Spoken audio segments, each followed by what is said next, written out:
ரிஷபராசி அன்பர்களை பொறுத்த வரைக்கும் கவனமாக இருந்து பலன் பெறக்கூடிய வாரமாக இந்த வாரம் இருக்கிறது. ராசியில் இந்த சூரியன்னு சொல்லக்கூடியவர் தனித்து இப்போ இருக்கார். அந்த சூரியன் ராசியில் இருக்கும்போது என்ன ஆகும்னு சொன்னால், சரியாகத்தான் நம்ம இருக்கணும் அப்படின்ற எண்ணமானது தோன்றி கொண்டு தான் இருக்கும். ஆனால் சில சமயத்தில் நம்ம ஒழுக்கமாக இருந்து நேர்மையாக இருந்து இது வரைக்கும் எந்த ஒரு பலனுமே அடையலையே, அப்போது கிடைக்கிற வாய்ப்பெல்லாம் பயன்படுத்திட்டு நிறைய பேர் நல்ல வசதியாக இருக்காங்களேன்ற ஒரு விஷயமானது வருவதற்கு, அந்த ஆசை வருவதற்கு வாய்ப்பு இருக்கிறது.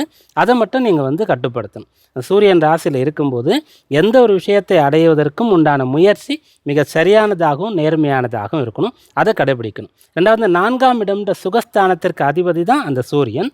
அந்த சூரியன் ராசியில் இருக்காரு. 4ஆம் இடத்துல செவ்வாய் மற்றும் கேதுவுடைய சேர்க்கை இருக்கிறது. அப்போ ஒரு விளையாட்டுனா கூட அதில் எப்படி குறுக்கு வழியில் ஜெயிக்கலாம் அப்படின்ற ஒரு எண்ணமானது பிள்ளைகளுக்கு கூட வரும். இது போன்ற கிரகநிலை இருந்தால் சில விளையாட்டுகள்லாம் நம்ம பார்க்கும்போது ஒரு அணியே இது போல் ஒரு தவறை செய்யும். அது போன்ற விஷயங்களை இந்த வாரத்தில் பணிபுரியக்கூடிய இடத்துலையும் சரி, இது போல் விளையாட்டு போட்டி, குடும்பத்தில் குறிப்பாக பண விஷயங்களில் பண்ணாமல் இருக்கணும்.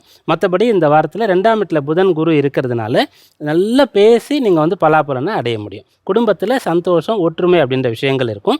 திருமணமாகி பிரிந்து இருக்கக்கூடிய அன்பர்கள் கூட ஒன்றாக சேர்ந்து இருக்கிறதுக்கான விடுப்பு, பணியிட மாற்றம் போன்ற விஷயங்கள்லாம் இந்த வாரத்தில் கிடைக்கக்கூடிய அம்சம் இருக்குது.